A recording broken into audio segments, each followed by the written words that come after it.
they're doing it to themselves. Yeah, Peter's cop is in the room. He works the front door at these organizations, right? I missed it. I'm the cop. Your cop from your talk. The cop from your. Oh, your right. Cop, The cop in your head. Right. So there is a battle that wasn't necessarily philosophical. It wasn't necessarily related to marketing strategy, related to their country status as strategy. They had to say something in public on the issue. Yeah, and I'm pretty sure it actually happened with the Shat case, and there's a moratorium in their building on speaking on any employees speaking on it with an interviewer. So that's a good priorities, money or animals. Well, I think the thing about organizations is the idea that you have to stay an organization in order to help the animals. So then the question becomes, when does the organization become more powerful than the message? Maybe I'll answer that for you. Check back in a year. You mentioned initially the idea of not demonizing people because of their. I'm wondering have you noticed any correlation between like increases in direct action versus membership action? The more people it might alienate, or the more people it might rally to their cause, or whether it's affected the number of people who actually participate in the movement based on the number of direct actions that are done. I want to look at how donations are affected. To mainstream organizations, proportions of directions to like Humane Society versus PETA as militant direct action picks up, or as language of terrorism picks up. So that's something I do plan to look at, and that would be another really good thing to look at. Thanks. The HSOS reward activists. Paul Shapiro. Yeah. You said you asked him about what was his response to that HSOS offering his $10,000 reward.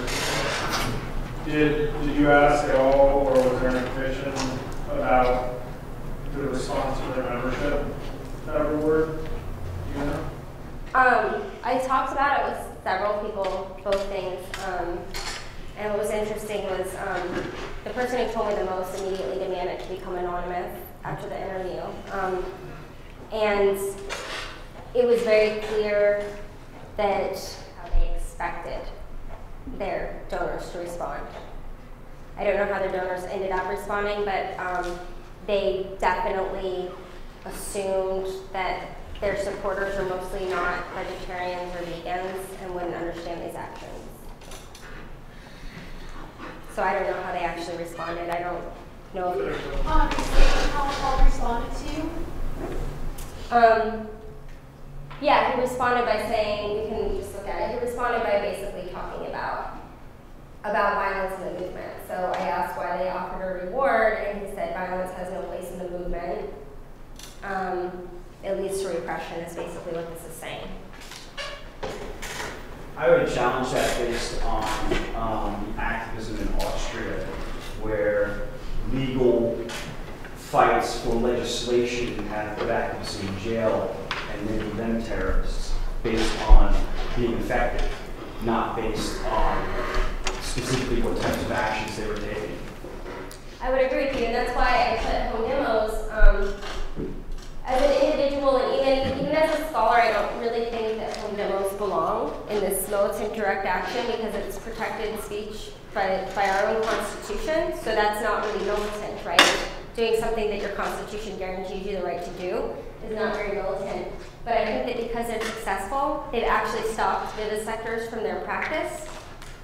Because they're successful, I think the government or the powers that be, we have a very large government, so maybe the FBI. I think that with prosecutions, like the 804 prosecutions, I think they're trying to push this very successful method. It worked really well for SHAC, right? It worked really well. It worked well for getting vivisectors. Some vivisectors stopped working, so I think they're trying to push it over out of the legal category and get it back over here, which is what you saw in Austria, something that seems really basic.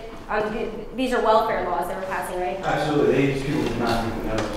Yeah, so they were passing basic welfare laws, like it was like petitioning kind of stuff, right? And they were really successful. And that's the kind of stuff that we think as being just kind of, run-of-the-mill stuff, but because they were successful, the government prosecuted them. Repression is active in all governments, and this is just when things start to break down the system that people in power have going that make the money, they're going to react. And other people have talked about it, and you can talk to me about it after if you want some sites or references, but basically if you follow the money, if you look at what what laws get passed, you look at what industries get subsidized, you can look at a lot of issues and just see that you follow the money. I mean, we overproduce beef in this country. Why do we overproduce it? Because we subsidize grain. Why do we feed beef to kids in school lunch programs? Because we overproduce it and the government buys it up and then needs to do something with it, right? So it's all about following the money, and if home demos are working and you're stopping an industry like animal testing, which makes a lot of money, makes tons of money, right? You have industries that breed animals, you have industries that produce instruments of torture, you have industries that produce instruments of murder, you have industries that dispose of the animals. You have industries like universities that bring people in and bring in grant money for tests on these animals, and if you start to disrupt that, the people who are giving politicians money are going to get upset. And so then you see repression start happening, and you see things like demos get moved over to this illegal category, or in Austria, you know, I'm pretty sure if you follow the money there, people who give donations to politicians were probably being affected by these laws. And that's why they became illegal acts. Conspiracy theory 101, but I don't really think it's a conspiracy. Yeah, you're spending a lot of money behind HSUS. They're getting huge. They stopped backing the ideas of direct action publicly. So that's something that's happening in the culture. Like, have you noticed anything else interesting? I know you're just getting started on this research, but as far as within the culture that's causing the spikes of the dips, anything interesting popping up? No routes that I'm looking into.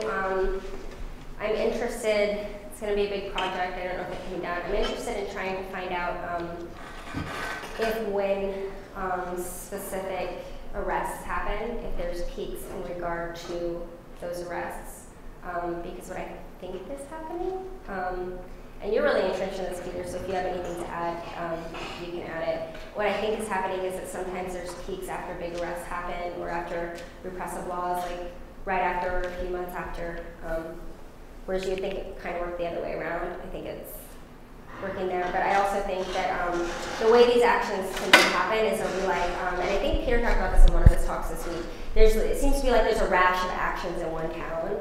So like someone gets really active and just has a field day throwing bricks through every single window on Main Street on Tuesday night, and then every single window, you know, on George Street on Wednesday night. And that's only annoying to me because it takes hours to code that stuff. I'm like, we've at least had a cow get out and all this, but so I think that there was just a spike of vandalism. And in 1987, it was in Syracuse. A lot of shit happened in Syracuse. I'm not sure why. I can't figure out why. Earth crisis. Oh, really? Yeah. In the recent yearly report, 2009, there was, well, I don't even know that the quadruple the amount of actions that happened in Mexico compared to the United States and Canada, which had like 4. So it was interesting to see exactly what your obviously data is showing is that there's a concentration in a certain amount of time where actions are. Like 5 or 6, like immediately in the wake of 9/11, and I think there was like a USA Today article or something that sort of said, and the headline was something like, you know, post 9/11 animal rights activists, you know, up their attack or something like that. And I think it's really interesting to look at sort of, you know, the intention obviously being to save animals, but also there's a message being sent.